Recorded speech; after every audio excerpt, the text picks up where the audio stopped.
Aê, tá começando mais um episódio do podcast Castanha. Eu sou o Cadu Sampaio, tô aqui com Rafael Lambert. Fala galera, sejam bem-vindos. Rodrigo Cavalheiro. Bom dia, boa tarde, boa noite, rapaziada. E Daniel Tossati. Oi!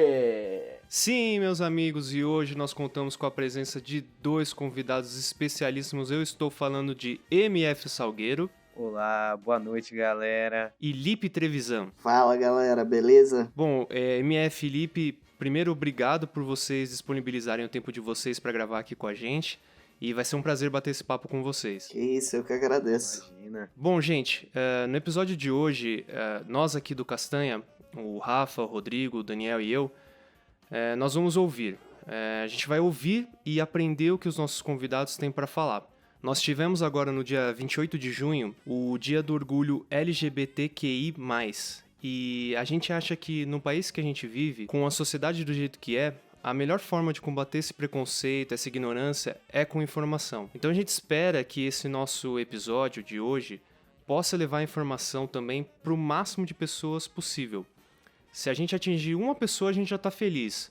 Mas, quem sabe aí a gente atinge uma parcela considerável aí, certo? Então bora pro nosso papo, mas antes tem uns recadinhos para dar para vocês. Bom, gente, vamos começar dando os nossos recadinhos. Hoje vai ser um pouquinho diferente, né? Nós recebemos comentários, recebemos histórias relacionadas ao programa passado, Perrengues de Viagens, e algumas pessoas comentaram, na verdade 2 pessoas, para ser mais exato, comentaram mandando histórias que eles tiveram nas viagens, né? Alguns perrengues que eles tiveram. E vamos começar lendo uma delas aqui, Rodrigo. Puxa aí pra gente uma. Bora, vamos lá. O nome dela é Mari Aducci. Uma vez eu fui pro Rio e inventei de subir a favela. Comecei errado, porque fui de saia. Não me liguei que ia subir a parada de moto. Então, como eu demorei pra encaixar na moto, as pessoas que estavam comigo já tinham subido. Daí, quando deu tudo certo, andamos 2 minutos e a moto quebrou. Em frente a um grupo de pessoas do bem com fuzil. Do bem. Um fuzil atravessado. Do bem com... Nesse momento eu já estava com muito medo de ser levada para algum canto e ter meu rim retirado. Meu celular estava numa bolsinha de mão e eu sentia vibrar muito, mas estava em choque de pegar também, né? Patricinha total na favela, imagine. Ficamos uns 15 minutos para resolver, ele queria sair fora para ele pegar outra moto e eu já estava com lágrima nos olhos dele sair e me deixar com os traficantes. A moto funcionou com muito esforço e o final foi feliz. Quando eu encontrei meus amigos, todos me abraçaram, a gente deu risada, mas o desespero foi grande. Ela teve alguns momentos ali de desespero, achando que ela ia morrer no caminho pra favela. Patricinha na favela com final também, né? Eu encontrei meus amigos e todos se abraçaram. Você imagina, tipo, uma coisa meio ursinhos carinhosos, assim. Olha, temos mais uma história. Tá crescendo, tá crescendo. O crescimento da interação é gritante, 200%. É um crescimento absurdo, cara. De 0 pra 2 é incrível. Verdade, velho. Bom, foi o André Baronian. Ele conta assim: conta de um diário de bordo, Marrocos. Eu tinha um voo cedo pra Espanha, mas queria curtir a noite. E cheguei atrasado, pelo menos na minha cabeça. Saí correndo. Se eu perdesse o voo, perdia outros voos. Estilo Michael Kyle. 20 passagens pra chegar no lugar. E ele estava em um hostel em Riad, acho que o hostel chama Riad. Não, chama Hostel Riad na Medina, cidade antiga dentro de Marrakech. E na rua encontrei um taxista. Entrei no táxi sem negociar direito. Um outro taxista chegou, abriu minha porta e começou a brigar com o taxista número 1. Caralho. O oficial, o original. E apareceu outro no meio da briga. Que isso, cara? Virou Do tipo nada. um ringue de táxi. O Ultimate Taxi. Não estava entendendo nada, principalmente porque eles estavam falando em marroquino, provavelmente. Precisava chegar em 20 minutos no máximo e o aeroporto estava a 40. Nisso, no meio da briga entre os taxistas, aparece o Malik, dono do hostel que estava hospedado em uma lambreta. Explico do jeito que dá a situação. Ele me colocou na garupa e senta o pé até o aeroporto. Imagina aqueles... É tipo o Sérgio Malandro na lambreta do Lua de Cristal.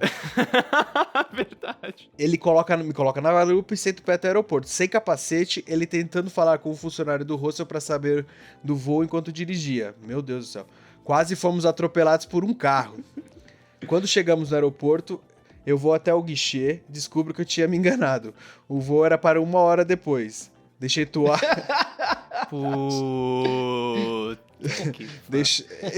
Deixei toalha, tênis, chinelo e algumas coisas pra trás no hostel.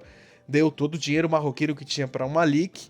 Pedi desculpas e tiramos uma foto com ele fingindo que estava me enforcando. Demos um abraço e eu peguei o avião. Assaltei o Malik, peguei tudo de volta. Mentira, não fiz isso. Demos um abraço e peguei o avião. Nossa, eu queria conhecer muito esse Malik, mano. Fussem o Instagram do André Baronian. André Baronian. Esse aí, fussem, procurem o Malik. Bom, gente, então essas são as histórias dos nossos ouvintes. Se vocês querem ter as histórias de vocês lidas aqui também, comentem lá nas nossas redes sociais, que são, Rodrigo? Instagram, @castanhapodcast e o Facebook Castanha Podcast. E lembrando também que temos o e-mail. Então, se vocês quiserem mandar o e-mail pra gente, nosso e-mail é, Rafael? Então, o e-mail é castanhapodcast@gmail.com. Continuamos sem receber um e-mail. A gente tá invicto. Tá bem invicto ali o negócio. A gente sabe que é difícil. Mas o prêmio é bom, Mas hein? o prêmio é bom. Pode aumentar. Ou vencer, né? E Daniel, qual é a frequência mesmo que a gente vai postar os episódios? A frequência é quinzenal, às terças-feiras. Estamos em todas as plataformas de podcast. Se ainda não tiver na sua, dá um tempinho, porque deve ser um período de aprovação, ou se não, dá um toque pra gente que a gente vai buscar uma solução. Exatamente. E lembrando, galera, que se vocês gostam do podcast e se vocês querem ajudar a gente, divulguem para o máximo de pessoas que vocês puderem. Divulga pra galera da família, pros amigos, do trabalho, manda pra geral, beleza? Então, bora pro nosso papo.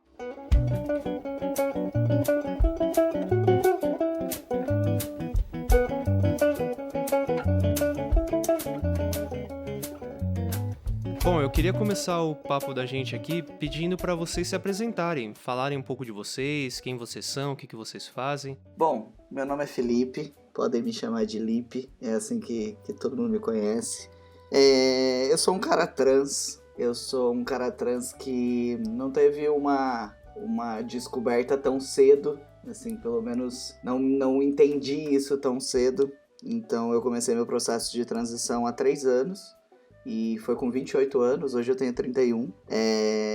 E aí tem todo esse lance, né, de já ser uma pessoa formada e se descobrir trans. Eu sou do interior de São Paulo, vim pra cá há 8 anos, então já tava aqui no corre. Sou formado em publicidade, trabalhei muito tempo em agência como diretor de arte.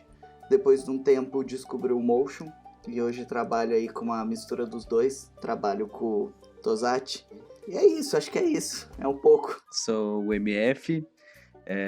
Esse é meu apelido, inclusive, desde que eu tinha uns 13 anos, eu acho. Então, pra mim foi mais fácil ficar com esse apelido mesmo depois de trocar os pronomes e tal. Acabei me acostumando, assim, ficando mais confortável.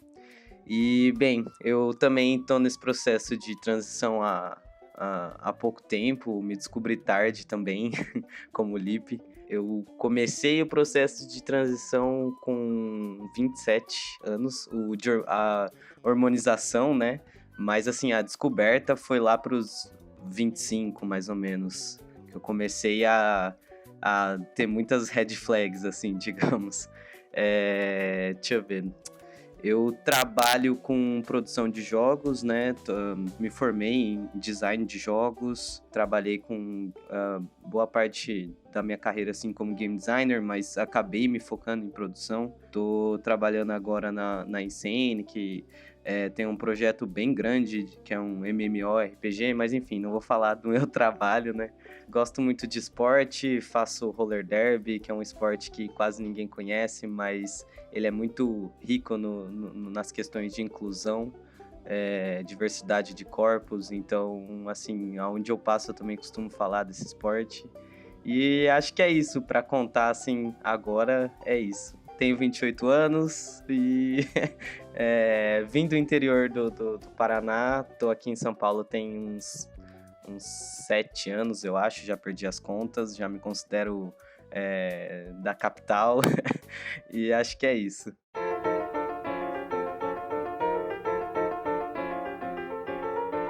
Bom, primeira pergunta, eu queria saber como que foi na infância de vocês, e o processo de descoberta e aceitação, e o processo para contar também para as outras pessoas, da família, amigos, que estavam ao redor de vocês. Assim, a gente pode falar da infância, óbvio, mas uma coisa que eu queria até colocar é que nem sempre a sua identidade vai se manifestar muito cedo, ou enfim, que isso é construído socialmente também, sabe?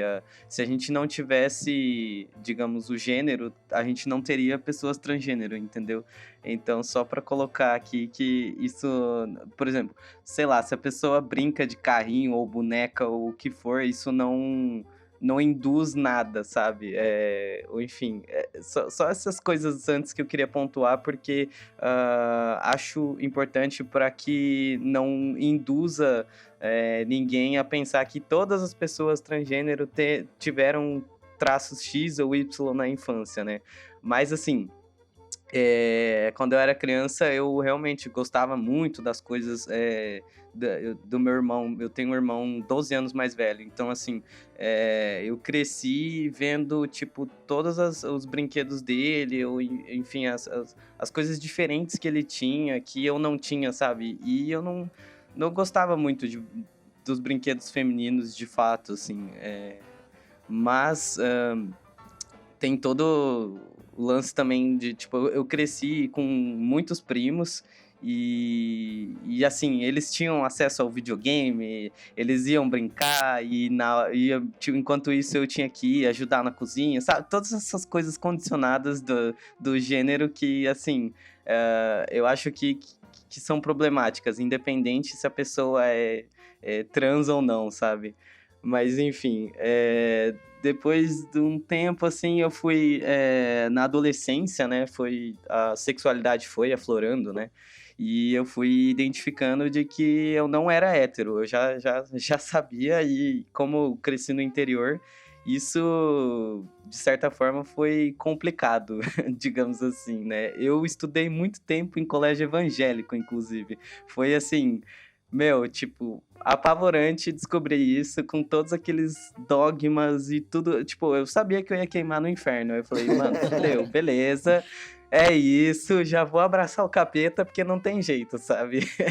E então, assim, tive uma época muito revoltado mesmo, tipo, sei lá, entrei em banda de punk rock, não que isso seja, enfim, problemático nem nada, mas eu conseguia me expressar todo o meu ódio ali na guitarra, enfim, porque eu não me compreendia muito bem, não conseguia ver que tipo, mano, só tinha hétero no meu redor, então era muito difícil pra eu me sentir incluso, assim, então digamos que já tinham traços aparecendo de que eu não era hétero, entendeu? Não de que eu era X ou Y coisa, mas eu já sabia que eu não era hétero, que aquela narrativa que tinham me contado não funcionava pra mim e eu não sabia muito bem o que fazer, né? Mas que mais? Eu não sei se o Lipe quer ir comentando também da infância dele pra gente ir falando junto, não sei, porque às vezes até falar tudo muito, muito assim, a minha trajetória parece um pouco solitário, assim, sabe? Não, pode ser, sem problema. Realmente, assim, eu acho que talvez em algum mundo paralelo nós possamos ser a mesma pessoa, tá, Enê? É bem possível, assim. A minha, assim, perfeito que você falou sobre essas questões de roupas, brinquedos, né? Ditos para um gênero e a gente passou por isso e não tem nada a ver, né? Uhum. Eu também cresci com um monte de primo, né, brincando de carrinho e tal, mas assim, eu sou filho único, então, nesse sentido, nunca foi uma coisa, tipo, não pode brincar, sabe? Foi uma coisa, tipo, quer brincar, dá qualquer coisa pra criança, sabe? Tá se divertindo. Mas eu cresci num ambiente, assim, com meninos, né, com os meus primos, são todos homens, e eu tenho lembranças muito boas da minha infância, mas eu consigo ver alguns traços logo na infância, assim, de que algo estava errado, sabe? Eu tenho uma memória muito nítida de quando meus pais saíam de casa, eu devia ter, sei lá, 6 anos, 7 anos, e eu esperava eles saírem de casa pra eu ir pro banheiro, subir num banquinho pra pegar, tipo, no espelho da pia, assim, o barbeador do meu pai. E eu lambuzava a cara de sabonete e ficava passando aquilo. Era aqueles barbeadores que você tem que encaixar uma lâmina, e ele não tinha lâmina. Então não tinha perigo, né, de eu me cortar. E é muito doido porque eu falei isso pra minha mãe recentemente, né, quando eu me entendi trans. E ela nunca soube que eu fazia isso, porque eu realmente fazia escondido. A curiosidade, né, de experimentar aquela performance, assim, né? Sim, Lógico que você de não ver tem o consciência pai fazer. disso, mas você, enquanto criança, tipo, só quer passar o barbeador igual seu pai, mas, né, Exato. analisando hoje, você consegue entender. Sim, sim. A gente faz uma trajetória ao contrário, né? A gente, do momento agora, a gente volta e começa a tentar encontrar alguns sinais, assim.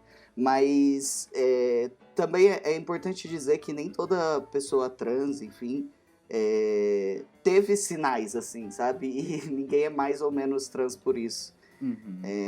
Eu consigo identificar alguns pontos. Também tive uma adolescência um pouco complicada, assim. Também descobrindo que eu não era hétero. Aí foi a primeira vez que eu saí do armário, né? Enquanto eu era visto como mulher me assumindo lésbica. E aí foi ok, assim, em relação à família. A sexualidade foi ok. Não vamos queimar a pauta do gênero depois.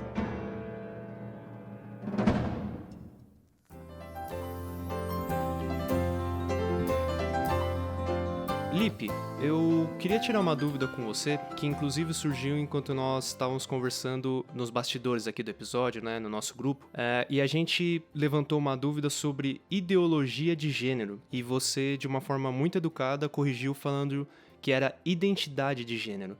Eu queria que você explicasse isso pra gente, qual que é a diferença dos dois, por que é identidade e não ideologia. Certo. Vamos voltar um pouquinho antes, então. E eu quero fazer uma explicação aqui, por favor, MF. Você me interrompa a qualquer momento também para acrescentar. Tranquilo, tamo junto. A diferença entre orientação sexual e identidade de gênero. Porque quando você mencionou a data do orgulho que acabou de acontecer, né? E muito nessa data a gente vê muitas pessoas falando sobre orientação sexual, sobre sexualidade, e muito pouco sobre gênero. E é muito confuso, na verdade, porque se a gente olhar para a sigla, a maioria das siglas falam sobre sexualidade, né? Lésbicas, gays, bissexuais. E aí você chega no transexuais, travestis e transgêneros. E a gente está falando sobre gênero. Então isso é muito confuso. E quando a gente está falando disso, a gente está falando de identidade de gênero. É como eu me reconheço. Como vocês se reconhecem. Isso é a sua identidade. E a sigla T entra nesse aspecto e nada tem a ver com a orientação sexual. Eu tenho uma identidade e eu tenho uma orientação sexual, né? Tem muita gente que acha que o contrário de ser trans é hétero. E não é nada disso, sabe? Você é trans, você pode ser hétero, gay, enfim. E a palavra ideologia de gênero é uma palavra muito... o que eu comentei com vocês foi que isso não existe, né? Ideologia de gênero é uma coisa muito pregada politicamente, falando que, porque nas escolas querem colocar ideologia de gênero. Isso não existe. O que existe é falar sobre identidade, falar sobre orientação sexual, sobre educação sexual com as pessoas, né? Isso que é identidade de gênero. E aí o que a gente conversou ali foi sobre esse termo ser usado de forma errada, né? Parece ser um termo meio querendo atacar, sabe?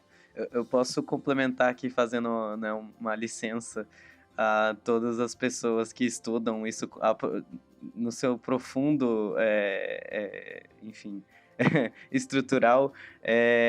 Cara, se você pensar, tipo, ideologia de gênero pode ser, por exemplo, falar que mulher tem que usar rosa e homem tem que usar azul, entendeu? Pra mim, isso é ideologia, sabe? Não existe isso, não tem como você é um argumento muito absurdo enfim, completamente comercial e querer enfiar isso goela abaixo das pessoas e fazerem as pessoas se moldarem em cima disso, isso é a minha leitura do que é uma ideologia de gênero, sabe? Ótima definição. Enquanto, né, a identidade é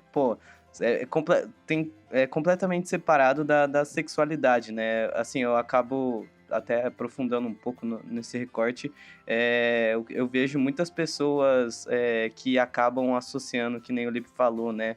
O contrário de ser transexual ou transgênero é você ser hétero ou qualquer coisa desse tipo. Então você vê assim que as pessoas estão fazendo os liga os pontos de maneira muito errada e muito simplista, sabe? Quando, na verdade, se você for analisar, o ser humano ele é muito complexo. Não dá para você querer resumir as pessoas a simples caixinhas, né? Seja qual for. Total.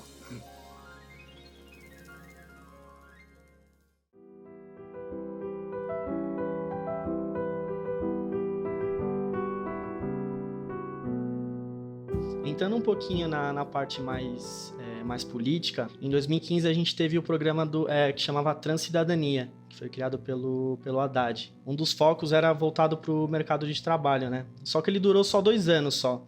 Queria saber com vocês, se vocês sabem se tem algum projeto, alguma lei, algum programa igual esse que teve do Haddad rolando aí, e se o sistema ajuda vocês e o quanto essas políticas públicas de inclusão, elas são importantes. Olha, vamos lá, por partes. Eu vou falar por mim agora, eu não sei o Lipe, né? Mas políticas públicas para pessoas trans são urgentes, a gente precisa muito disso, assim, mesmo. Eu não tanto porque eu sou uma pessoa branca, de classe média, que teve apoio, enfim, tive suporte dos meus pais e etc. Mas assim, a gente sabe que grande parte da população trans é marginalizada, tá na prostituição. Então, assim, é uma pauta realmente urgente, sabe? Que eu não vejo, né, os políticos aí tomando consciência sobre, se não for, né, alguns partidos que têm essa noção, que fazem ações, que pedem e cobram os políticos que estão ali hoje, né? Mas isso tá em falta. De política pública eu vou ficar devendo mesmo, eu não estou ciente se está rolando algum projeto ou não, mas a gente tem algumas casas, né, que fazem apoio a pessoas trans. Você tem a Casa Florescer, a Casa 1, mas não são iniciativas públicas, né? Eu não sei se o Lipe tem mais conhecimento disso. Não, até onde eu sei também não tá rolando nada disso. A única coisa, assim, que pra gente realmente mudou foi em 2016, se eu não me engano, que foi decretado como lei você respeitar uma pessoa trans e o nome social, né?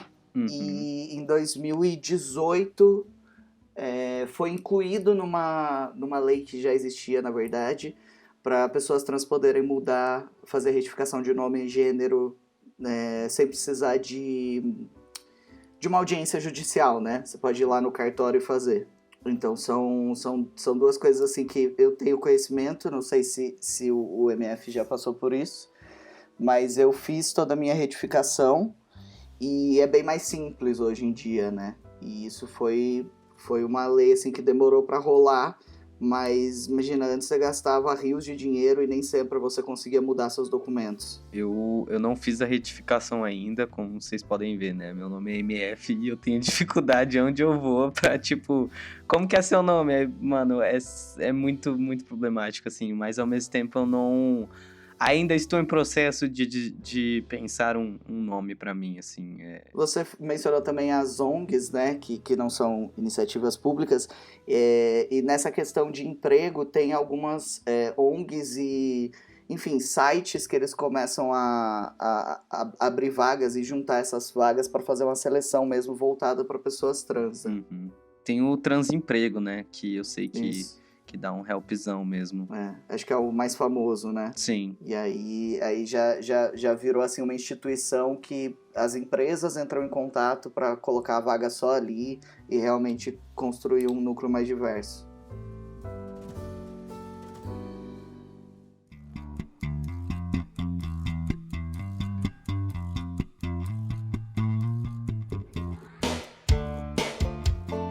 Entrando nessa onda do governo e de convênio, lógico que os dois estão em transições em tempos diferentes, né? Mas como que é esse amparo aí, se tem com o governo, não? E com os convênios, porque, querendo ou não, vocês têm que ter um acompanhamento, tem que fazer exames, tem que tomar hormônios, e as coisas são caras, né? Não é barato, né? Se for fazer as coisas no particular. Como que é isso? Sim, existe todo o acompanhamento e o hormônio mesmo dado pelo SUS. Quando eu fui começar a minha transição, eu até fui ver porque existe ambulatórios de atendimento a pessoas trans, pelo menos aqui em São Paulo, né?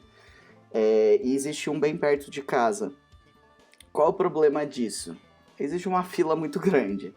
A fila, em 2017, quando eu comecei, a fila para você ser um novo paciente e iniciar o seu acompanhamento era de 2 anos. E uma fila de cirurgia era depois de 2 anos de tratamento, você entrava numa fila que estava em 10 anos. Então, assim, é muito complicado você fazer. Claro que, ainda bem, né, que existe essa possibilidade. Eu também falo de um lugar aqui de muito privilégio. Mas é bem complicado você fazer pelo SUS. E eu já estava no momento que eu não podia ficar numa fila de 2 anos de espera, né? E eu podia não ficar nessa fila. Eu faço meu acompanhamento particular. Eu nem tenho plano de saúde, na verdade. Porque a médica que eu escolhi, você precisa ter um acompanhamento de endocrinologista. E a médica que eu escolhi, ela só faz atendimento particular. Mas hoje em dia eu faço uma consulta só para repetir exame e tal, como uma monitorada, né? Eu faço uma consulta a cada 1 ano. E eu faço uso de hormônios, eu faço hormonização, e é meio doido, assim, falar de hormonização, porque quando eu comecei, eu tinha esse ideal, assim, né, de, tipo, ter barba, enfim, as consequências, né, da hormonização. Mas eu fui percebendo com o tempo, ainda mais que, talvez em algum momento a gente vá falar do meu canal, mas eu iniciei meu canal junto com a minha transição, porque a ideia ali era ser meio que um diário, sabe? E eu percebia que as pessoas que acompanhavam tinham muito uma ideologia da hormonização, quando na verdade você tem vivências completamente diferentes, realidades diferentes, e para você ser um homem trans, para você ser um homem, você não precisa ter mais ou menos testosterona, né, no seu corpo. Então criava muito uma ideologia assim de tipo, mas como assim? O que você fez pra ter barba? Não sei o que. Mano, é genético, né? Homem cis também, tem muitos homens cis que não tem barba. E aí eu iniciei por particular, e aí eu gostei muito da minha médica, porque aí tem uma questão também que vai ser meio que um profissional ali que vai te acompanhar, né, por muito tempo. Se você quiser, para sempre. Mas aí eu escolhi ela, assim, tipo, eu super adorei ela. Eu falei, não, é ela, não tem problema que eu tenha que pagar, eu posso fazer isso, então tudo bem. Eu sei que pelo convênio você pode escolher endocrinologistas, é mais simples, né? Porque daí é um médico que atenda, você só vai ter que encontrar um endocrinologista que atenda pessoas trans, porque quando eu comecei eu tinha convênio e eu não encontrei um profissional que atendia pessoas trans. Existia o endocrinologista que ele pode fazer uma receita, que ele pode acompanhar essa pessoa, mas eles se recusam a fazer. Então é ideal que você encontre realmente um profissional que saiba lidar com pessoas trans e entenda da transição e tudo mais. E é mais importante ainda que você tenha um acompanhamento profissional, né? Porque a gente vê muitos casos de pessoas que, sei lá, no desespero de não conseguir atendimento pelo SUS, talvez, não ter grana, compra hormônio e começa a fazer uso de hormônio sem acompanhamento médico. E é bem complicado isso, né? É bem perigoso. E fora isso tem a questão das cirurgias, que atualmente, até onde eu sei, eu não tenho cirurgia feita, mas até onde eu sei os convênios estão reembolsando a cirurgia, porque a OMS determinou que isso era uma questão de saúde. Porque antes os convênios interpretavam a cirurgia, a mamoplastia, interpretavam como uma cirurgia estética, mesmo porque é um cirurgião plástico que faz. E estética geralmente é uma coisa que o convênio não abrange, né? E aí, se eu não me engano, faz pouco tempo também que entrou na lista da OMS como uma cirurgia para saúde, assim, né? Então, aí os convênios, por padrão, eles seguem o que tem na OMS, então eles não têm esses profissionais dentro do quadro deles, mas eles fazem o reembolso. Eu posso complementar da parte do SUS, porque eu tô passando por lá, né? Eu comecei minha hormonioterapia lá, fez 1 ano agora, acho que abril.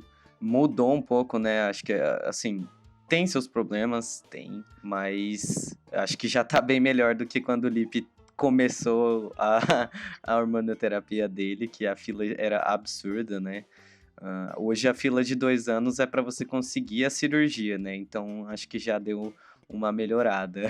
Que ótimo. Que bom, né? Mas assim, também queria dizer que, né, a gente não necessariamente precisa se hormonizar para ser trans também, tá? Eu conheço pessoas trans que, né, não querem, não sentem essa necessidade, mas, né, se identificam com um gênero diferente a qual foi atribuído, né? Mas, voltando ao papo da hormonioterapia, pelo SUS hoje, você, assim, falando aqui de São Paulo, né? Você consegue atendimento, pelo menos aqui no centro, acho que questão de, no máximo, uns 3, estourando, assim, ó, quando tá muito ruim, você espera ali uns 3 meses para uma consulta. Mas, assim, você já consegue, pelo menos, em 1 mês, tá passando, assim, com o médico, o endócrino, começando a fazer a entrevista ali inicial, né, analisar teu caso, ele vai pedir exames, é tudo muito, muito bem monitorado, assim. Eu realmente faço um apelo, assim, para a gente usar mesmo aquilo que a gente paga os impostos, sabe? É muito bom ver que o SUS, assim, ele tem melhorado nesse sentido para a população trans.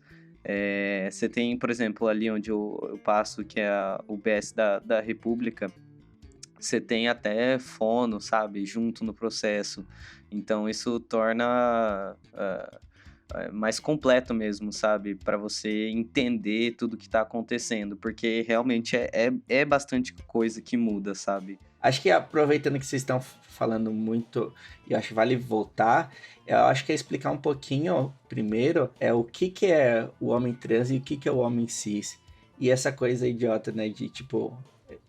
o homem de verdade, né? Que isso não existe, né? Ok, o homem cis, ele nada mais é do que vocês, por exemplo, né? Que até onde eu entendi, vocês se identificam com o gênero a qual foi atribuído para vocês no nascimento, entendeu?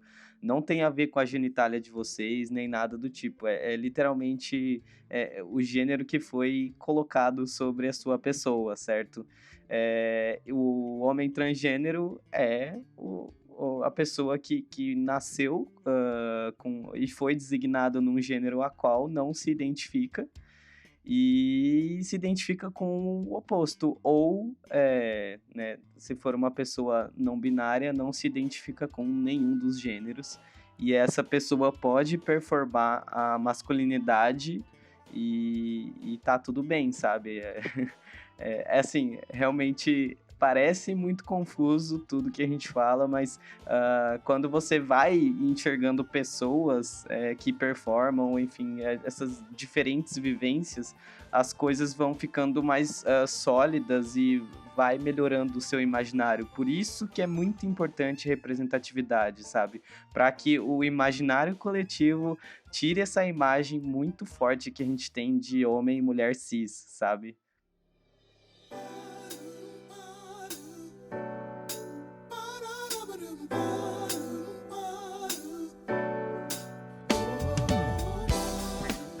Eu queria aproveitar isso que o MF falou e queria que vocês falassem sobre representatividade.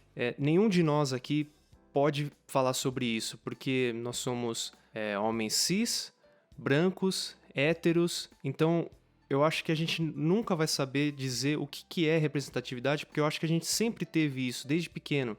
Eu queria que vocês falassem a importância que é ter representatividade, o que é essa representatividade, e se vocês pudessem indicar algumas obras de filmes, o MF trabalha com jogos, então, de repente, um jogo que explora essa representatividade seria legal também. Representatividade é muito doido falar, porque eu acredito que depois do momento que eu me entendi trans e comecei a buscar informação, porque a gente realmente não tem essa informação, sabe? Não passa na TV.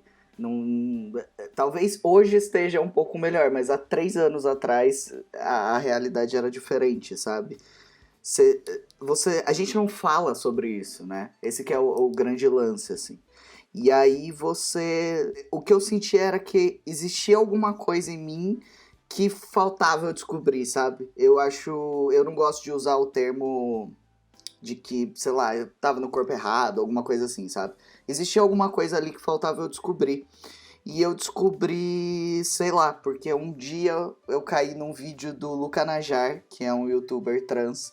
Hoje a gente se conhece, conversa e tal. Ele foi uma grande inspiração pra mim de ter uma vivência parecida. E aí eu olhar eu comecei a acompanhar ele bem no começo da transição dele também. E começar a entender, sabe, o que estava acontecendo ali e o que eu sentia em relação ao que eu estava consumindo, né? Não só como informação mesmo, mas o que eu sentia de reconhecimento, né? De me ver ali. Para vocês terem uma noção de sensação de ver alguma coisa de representatividade, teve uma novela que foi no ano que eu me entendi trans. Você lembra, MF, o nome dessa novela? Do Ivan? Ai, não é A Força do Querer? Alguma coisa assim? Essa aí. Ela tava passando e assim, nós aqui, desconstruidões, a gente dá uma ignorada na Globo, né? Essa novela ajudou muito a minha família a entender. Porque era o que chegava pra eles, sabe? Era o que eles consumiam. E a Globo tava falando sobre isso de alguma forma. Então isso foi muito importante. E, enfim, essa novela, pra quem não acompanhava, existia um cara trans e a novela toda foi esse processo de descoberta e aceitação e tudo mais. E aí existe um momento na novela que um cara que é trans na vida real, que é o Tarso, ele faz uma ponta lá, né, nessa novela, e ele conta pra esse menino que ele é trans. E enfim, tudo se encaixa na cabeça dele. E eu sabia o dia que aquele episódio ia acontecer, né? Porque eu tava acompanhando a novela. E parecia uma Copa do Mundo em casa. Tipo, o momento que essa cena aconteceu, sabe? Legal. Porque, meu Deus, até que enfim vocês estão mostrando isso, sabe? E foi muito doido como a minha família, assim, realmente entendeu tanto o meu sentimento como o sentimento deles, né? Dos familiares, pelo que estava acontecendo na novela. Por identificar, assim, o que... mas a mãe dele na novela falou tal coisa. E assim, juro, a mãe desse menino, né, no papel de mãe desse menino na novela, ela disse frases que a minha mãe disse antes. Assim, no momento da descoberta, sabe? Frases preconceituosas, tal, por ignorância, né, de não entender o que estava acontecendo. Então, assim... esse foi o momento, assim, de entender o que significava a representatividade, né? E aí depois disso, eu acho que eu tava muito mais imerso nesse universo, e a gente começa a ver, só que quando a gente olha pra grande mídia e tal, a gente não se vê tanto, né? Não se enxerga ali. No meu caso, especificamente, como profissional, como motion designer, existe um estúdio de motion aqui em São Paulo, bem grande, chama Akaka. E um dos donos desse estúdio, um dos sócios, é o Rael, e ele é um homem trans. E eu falo que eu conheço eu e ele, que somos homens trans e animam. E no ano, acho que foi uns 2 anos atrás, o Pixel Show é um evento de design que acontece aqui em São Paulo, e eu fui ver uma palestra dele, eu nem conhecia, né, ele.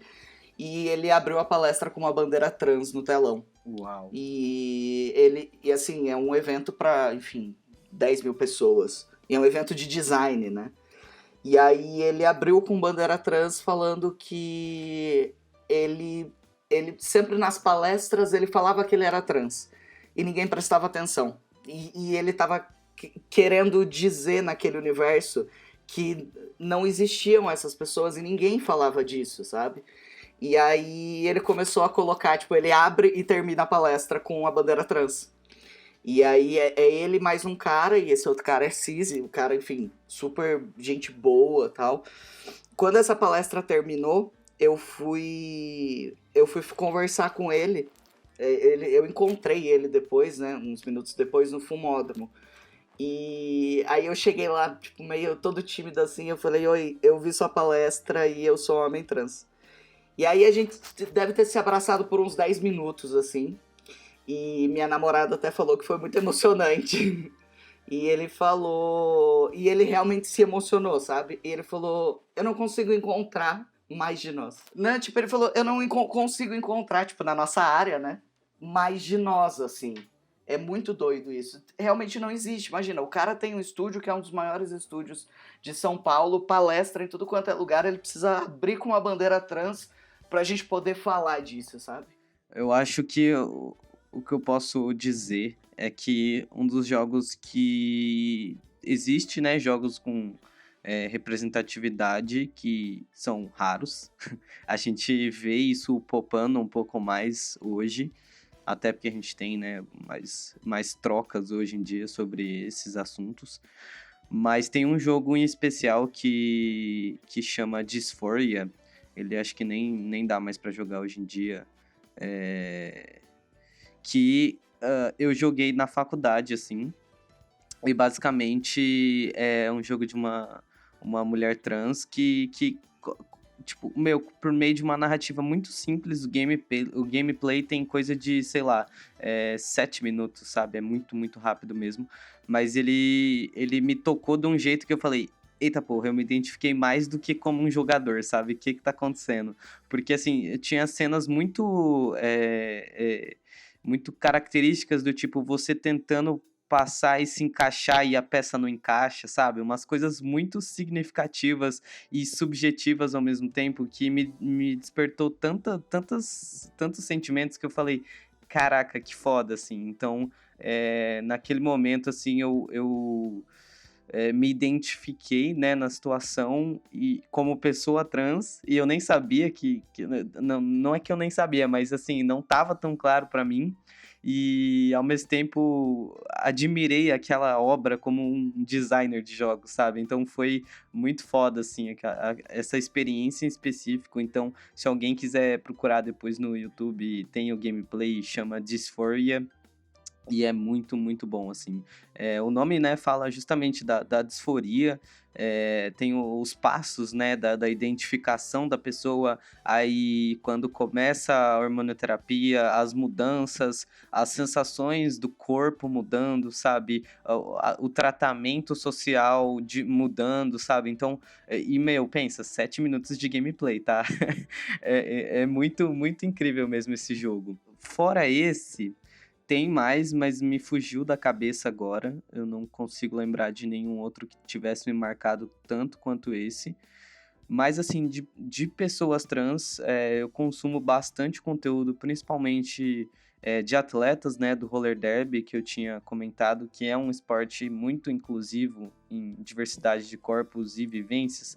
Então, assim, tem jogadores que me inspiram, eu acabo consumindo, né, o que eles produzem, o que eles falam, e em questão de esporte, em questão de transgeneridade.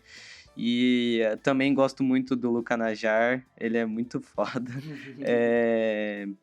Gosto muito do Jonas Maria também, eu não sei se Sim. vocês conhecem, mas eu ia deixar ele como uma das pessoas principais para vocês se atentarem, porque ele é criador de conteúdo e ele tem uma didática, gente, que vocês não estão entendendo, assim, às vezes a gente se enrola para explicar alguma coisa, eu colo um vídeo assim do Jonas, porque ele é muito, muito didático, assim, ele é muito aberto, tipo, ele tem um quadro que chama Terça de Perguntas, que você pode ir lá e perguntar o que tiver na sua cabeça, assim, e ele responde sempre muito, muito da forma mais educativa possível, sabe? Então, eu acho que ele é uma das pessoas hoje, para mim, assim, que são muito, muito referência, principalmente como educador mesmo, sabe? Só complementando, ele é um cara também que estuda de verdade o assunto, né? Isso. Estuda muito. Sim. Bom, a gente tá falando só de caras aqui, né? Mas é lógico que tem várias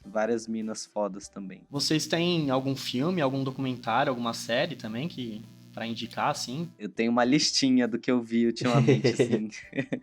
É que tem um específico que saiu, sei lá, semana passada do Netflix. O documentário? Isso, eu não consigo lembrar o nome, mas é muito bom. São só com pessoas trans, atores, diretores, comentando sobre toda a representatividade trans que teve na televisão e nos filmes até hoje, sabe? E realmente fazendo uma análise, né, da trajetória da representação nas telas e né, como tem, por exemplo, atrizes que atuaram em, tipo, sei lá, CSI, assim, de péssimos exemplos de inclusão, que é tipo, com todas as transfobias possíveis, assim, no plot, e a atriz não podendo reclamar, entre muitas aspas, reclamar muito, porque senão ela não tinha outro papel pra fazer, entendeu?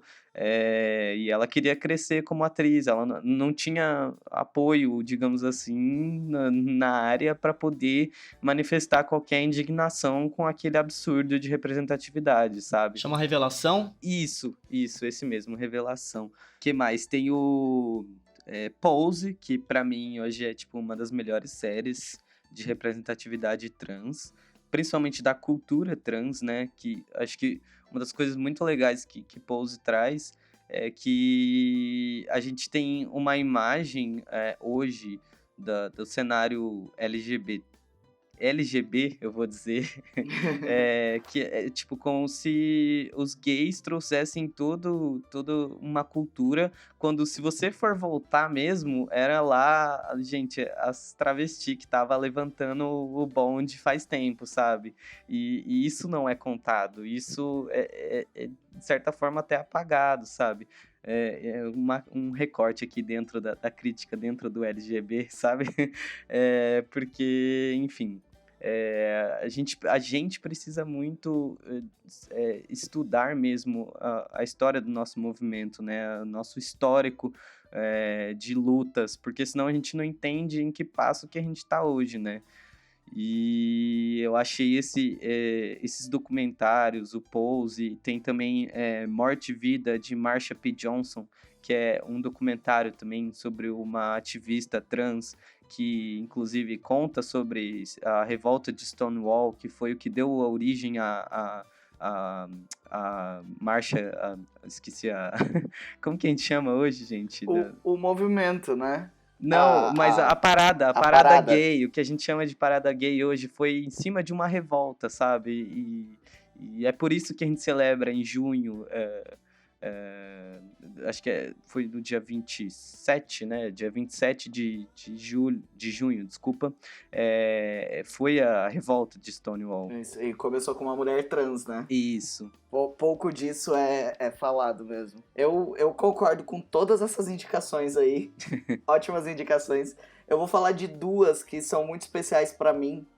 Que uma é A Garota Dinamarquesa, que conta a história de uma mulher trans há muito tempo atrás. E eu tenho uma relação com esse filme porque a minha sogra, ela, desde que eu não sei, acho que ela já via alguma coisa antes de eu ver, sabe? Desde que esse filme saiu, na época, eu não lembro se ele ganhou o Oscar, mas ele tinha várias indicações e tal. E ela ficava falando, você tem que ver esse filme, você tem que ver. Eu falava, não, nem gosto dessa temática, de filme mais antigo, não gosto, não sei o que tem. O dia que eu contei pra ela, ela falou, ok, agora a gente vai assistir A Garota Dinamarquesa. Eu falei, tá bom. E aí, eu terminei, meu amigo, esse filme em prantos. Eu falei, tá, entendi. E é um filme incrível, né? E o outro filme é um documentário, na verdade, que é o Laertes, que conta um pouquinho da história da Laerte, cartunista. E eu acho um documentário muito sensível, assim, porque meio que é um documentário acompanhando a rotina dela, sabe? E vai tendo nuances, assim, de conversas sobre gênero e a relação dela com os filhos. É muito interessante e é nosso, né? Recomendo também. Eu preciso ver esse, inclusive. Eu acho que eu tenho só um ponto sobre A Garota Dinamarquesa. É que eu acho assim, assistam, mas depois vão assistir a review que o Jonas faz de A Garota Dinamarquesa, assim, tipo, eu gostava do filme até ver essa review, que daí depois você liga uns pontos que você fica, ai meu Deus, tá. Porque assim, a gente tem uma questão, que é o entretenimento é para quem, né? Quando você tem uma certa narrativa onde você traz geralmente muito sofrimento da pessoa trans de uma forma que aquilo é só... não tem muitos fins, parece que se torna um entretenimento para a pessoa cis. E não faz muito sentido, sabe? Porque... Meu, tem um outro filme também que chama Girl, que eu assisti, assim, que na época eu tava passando com uma psicóloga que ela falou, assiste esse filme aqui, esse é Garota Dinamarquesa. Eu assisti e o que aconteceu? Eu terminei o filme em prantos, exatamente, me acabei de chorar, tipo, gente, me sentindo péssimo e eu tava... Meu, tipo, muito triste. Aquilo não me inspirou, entendeu? Aquilo só me trouxe uma perspectiva de tipo, meu, eu estou fudido. Só isso que eu conseguia pensar, sabe? E aí, depois de um tempo com essa análise do Jonas sobre esses dois filmes, eu entendi o porquê que aquilo me fez tão mal, sabe? Porque é um filme com cenas violentas, assim, de questões que acontecem, mas que aquilo é representado de uma forma muito... não tem um fim na história, assim. Você vê aquela cena e ela é torturante, sabe? É só isso.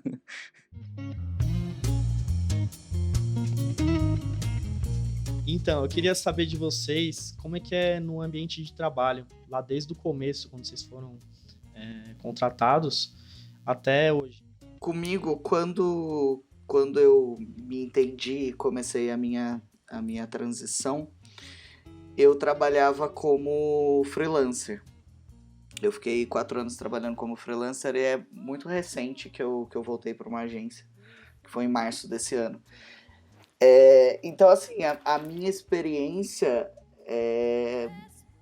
não teve esse momento de, sei lá, de contar para as pessoas e tentar se adequar e mudar coisas no ambiente de trabalho, porque eu trabalhava sozinho, né? Teve uma conversa ou outra com um cliente que já era mais recorrente e tal, mas eu não tive essa experiência, sabe? Então, para dizer um pouco só sobre isso, a única não, né? Uma mudança muito significativa que teve, que não é boa, foi que a partir do momento que eu comecei a me apresentar, eu tava ali trabalhando, oferecendo meu trabalho como freelancer, e um dia virou essa chave e eu comecei a trabalhar, oferecer o mesmo trabalho, como freelancer, só que me apresentando como homem com um nome masculino.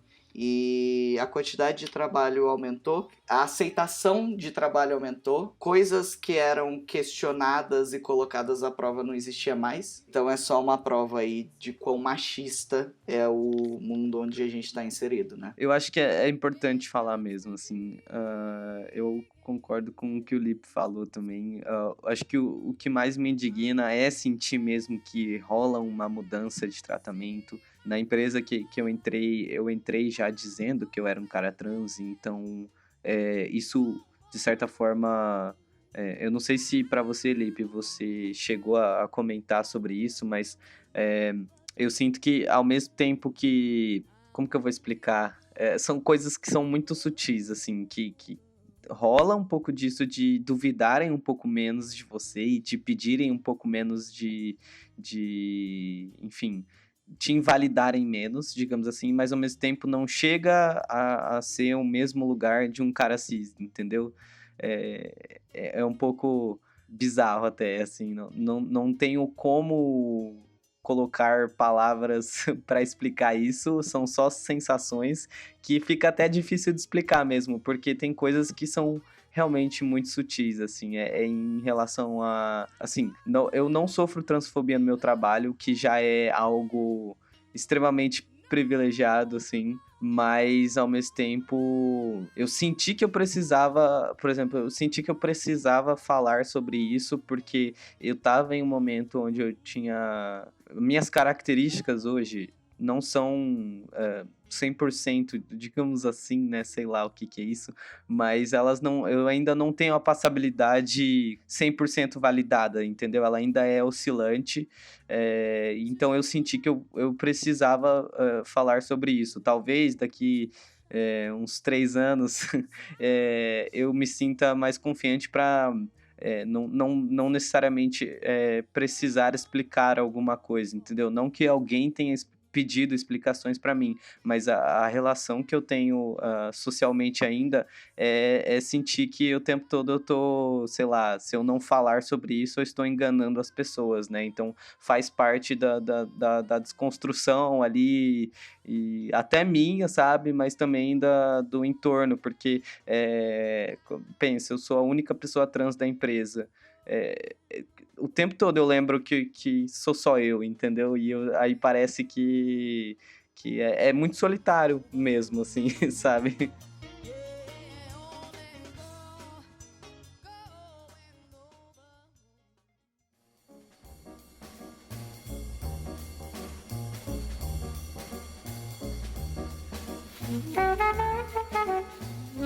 Como que foi essa adaptação? Se o humor muda, sei lá, a menstruação para, falar no masculino, se é difícil essa adaptação, né?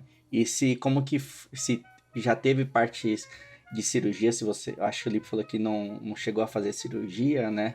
E como que foi mesmo essa mudança? Ou se ainda não teve, se você pretendem fazer, né? Eu tô há 1 ano e pouquinho em T. Teve muita mudança, gente. O começo... Assim, depende de como você começa também. Tipo, por exemplo, tem gente que começa com...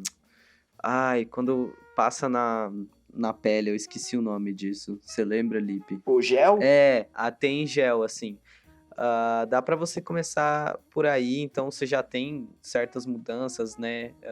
De características não tão expressivas quanto a aplicação, né, da T, mas assim... E o que é o T? Desculpa interromper. Testosterona, Anjo. Desculpa, o idiota. Tranquilo. Não, é que a gente fala como a gente costuma falar, né? Mas tá certo, tem que perguntar mesmo. É que depois de um tempo, né, você fala tanto disso que você tem que encurtar a palavra. É uma palavra muito grande, né? Exatamente. No começo, pelo menos pra mim, eu tive muita mudança de humor. É normal, assim. Pensa... você tem uma segunda adolescência real oficial, assim. Tipo, lógico, você tem o cheat de já ser, né, pelo menos eu já tava mais pra adulto, assim, então eu já conseguia lidar um pouco melhor com as minhas questões hormonais, mas, meu, é realmente uma segunda adolescência, tipo, libido foi lá no talo, tinha dia que eu tava, tipo, muito nervoso, eu não entendia o porquê que eu tava tão nervoso. Aí, no mesmo segundo depois, eu tava muito feliz e depois tava muito triste. Então, assim, a oscilação de humor foi bem característico, assim, dos 3 primeiros meses. Depois, isso começa a dar uma estabilizada, né?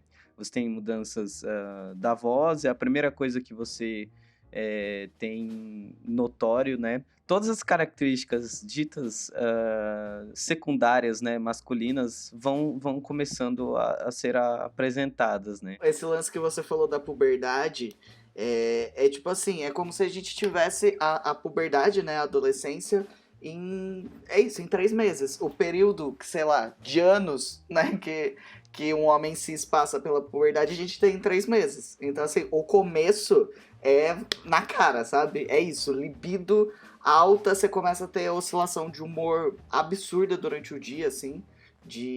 Exatamente, eu senti tudo isso que o MF tá falando, de você ter muita irritação e tal, porque é hormonal, né?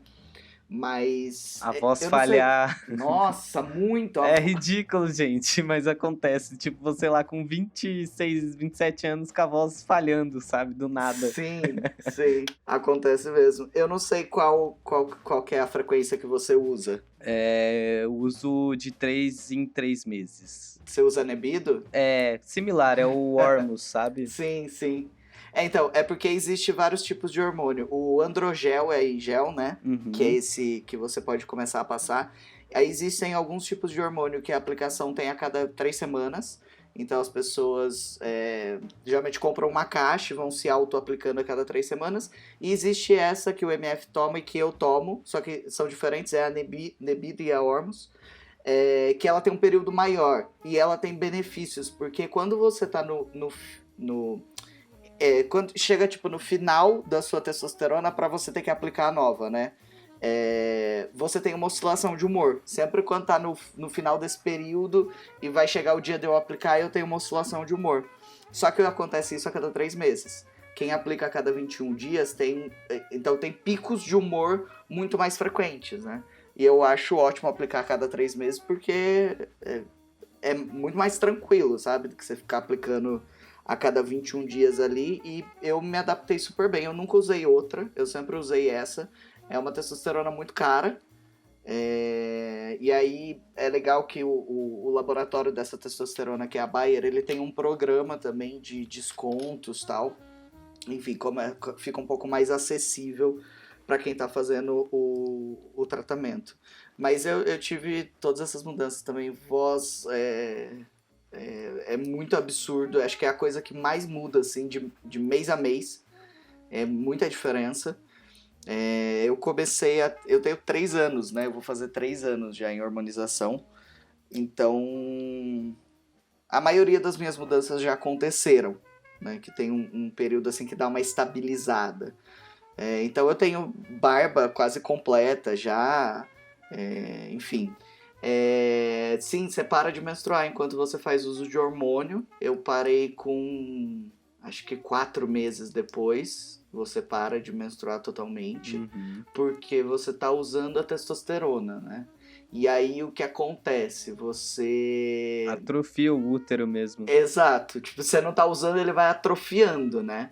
Então, depois de um tempo, é importante também fazer a retirada para fazer essa cirurgia para não gerar nenhum tipo de tumor, enfim, porque vai ficar um órgão atrofiado que não funciona mais, né? Isso se o homem trans não quiser um dia, né, engravidar ou qualquer coisa do tipo, porque pode acontecer, né, inclusive tem homens trans que querem, né, gerar uma criança, não necessariamente, né, querem ser pais e ter, tipo, gerar a criança, que é uma coisa que eu nunca tive vontade, mas eu tava até ouvindo um podcast que chama Degenerados, não sei se eu posso fazer propaganda aqui de outros podcasts, mas Eu recomendo muito esse Degenerados, porque a proposta é que as pessoas mandaram áudio trazendo alguma questão com transgeneridade, e não precisa ser só pessoas trans, tá?